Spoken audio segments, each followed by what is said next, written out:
Bakit nga ba napakahalaga ng pagkakaisa sa mga Koreano sa trabaho man o sa pamilya? Lahat ng yan ay dahil sa isang sinaunang prinsipyo na tinatawag na Inhwa. Ang Inhwa ay nagsimula pa noong sinaunang Korea na lubos na naapektuhan ng Confucianism, isang pilosopiya na nagtuturo ng respeto, tungkulin at balanse sa relasyon ng tao. Sa kulturang Koreano, ang edad at ranggo ay hindi lamang formalidad, bahagi ito ng araw-araw na pamumuhay.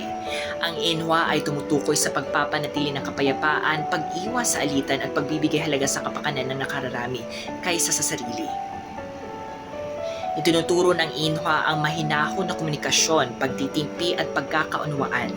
Sa pagkainan, sa silid-aralan o sa meeting, lahat ay naglalayong mapanatili ang pagkakaisa ng damdamin. Kaya ang mga Koreano ay yumuyuko gumamit ng honorifics at madalas umiiwas magsabing hindi ng diretsyo.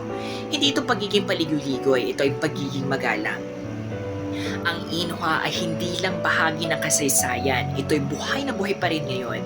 Sa mabilis na pagbabago ng mundo, ang aral nito ay nananatili, respeto, kapabaan ng loob at kapayapaan.